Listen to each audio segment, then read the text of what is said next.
Now on BBC Two, Newsnight with Laura Koonsberg. Does America's right to bear arms include 9-year-olds? We speak to someone who believes it does.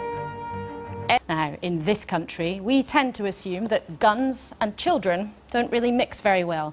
That seemingly responsible assumption, however, would be regarded pretty strangely by many people across the Atlantic, where firearms can be part of family fun. This particular part of the eternal debate over the right to bear arms is back after a 9-year-old in Arizona shot her instructor dead while she was having a shooting lesson at a firing range, learning how to use an Uzi, a submachine gun almost as big as her. No, we have to keep that held in. Otherwise the gun won't fire, okay? A regular day out. For many American families, there's nothing unusual to see here. But seconds later, this 9-year-old girl lost control of the Uzi submachine gun, killing her instructor, Charles Vaca. A 9-year-old gets an Uzi in her hand when they're within the criteria as 8 years old to shoot firearms. We instruct kids as young as 5 and 22 rifles, and they don't get to handle high firearms, but they're under the supervision of their parents and of our professional range masters.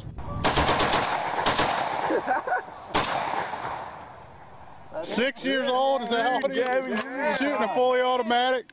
For many parents, the right to bear arms isn't just important. Introducing their children to guns they can barely lift is a rite of passage too. Did you shoot a Uzi? Yeah. That's my boy. These home videos, recorded from shooting ranges across the US, proudly uploaded by parents for the world to see. But America's less proud of the record of firearms incidents that kill and injure hundreds of children every single year. 100 children were killed in accidental shootings in 2013. More than 800 children under 14 are hurt in non-fatal incidents every year.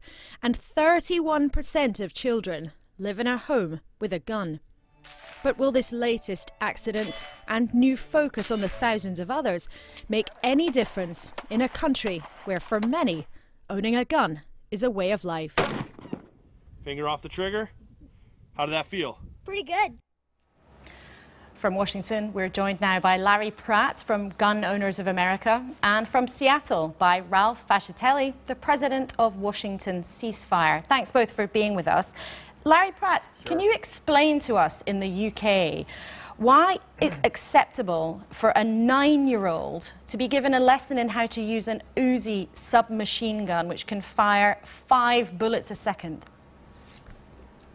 I'm not sure what preceded that situation. I know that when I've taken my children and then they in turn have taken their children shooting, we start with a .22, as the one gentleman that you interviewed had pointed out. And we don't have them graduate to anything until they're ready for it, and that's something that we can determine, that they're under our supervision. And this goes on not only with individual families, but there are clubs, some scouting groups provide shooting instruction for young scouts. So when done properly, I think most Americans say, yeah, that's a good thing. But in principle, whatever the type of gun, how young, at what age is it okay? A 7-year-old, a 6-year-old, a 5-year-old? How young should children be before they're allowed to handle a gun? Well, in my own family's case, we've made that determination based on their physical capability, their judgment. It was something that was the parents' call. And how old was your youngest child when you gave them a gun for the first time? And your grandchildren even? I would imagine 8 or 9 years old, same as the girl in this video. And why is that acceptable? It's pretty hard for many people in the UK to understand that. Well, you're starting with a .22, which has virtually no recoil, and they become familiar. Before they ever touch the gun, they get rather sternly lectured about how to use it safely. And we, I think in America, understand that firearms ultimately are nothing personal, but why we're no longer British. Ralph Fascitelli, what do you say to that? this was just a tragic accident, was it not? It's a tragic but another unnecessary accident. I think the key thing on this is that this is a military assault weapon. It's an automatic weapon where if you hold your finger on the trigger, bullets will fly, you know, at an incredible rate.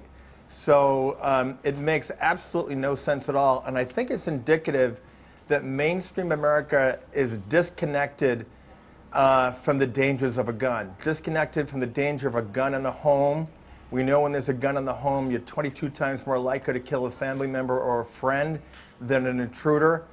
And, you know, we have a cultural defect in this country where we can't find that balance between personal freedoms and public safety. But are you suggesting that no child should ever be allowed to handle a firearm, even under supervision?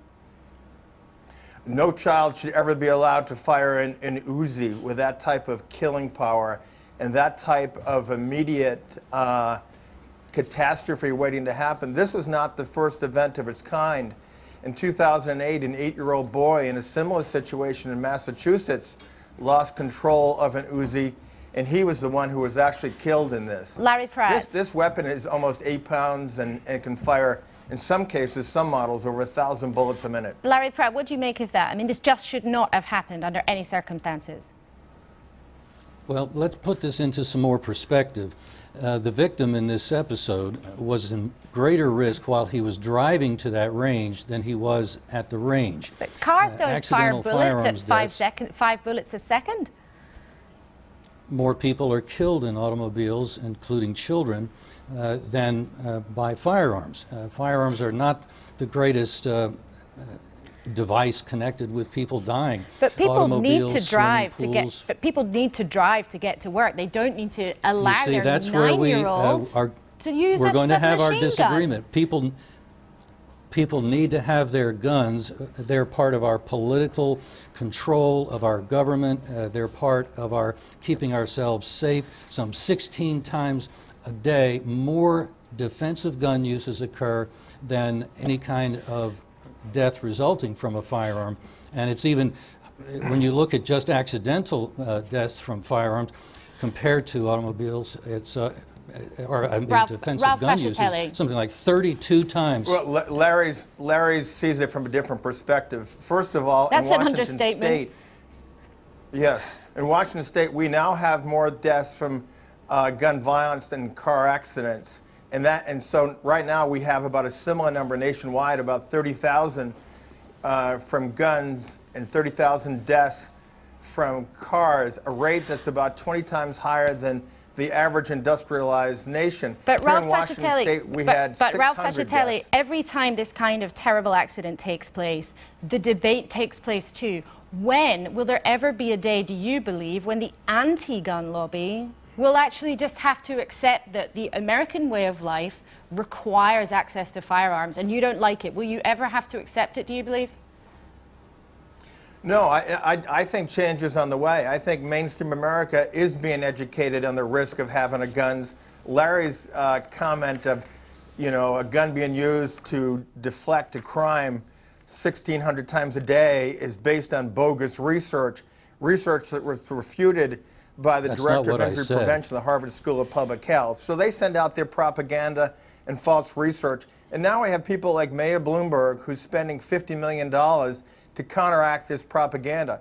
In this country, it should be noted that Larry's groups and other gun rights groups have prevented the CDC, the major research organization of the federal arm, from you're doing going to have research to on gun continue violence. to disagree over the research, as you no doubt will, but we appreciate you making time for Newsnight this evening. Thanks both very much indeed.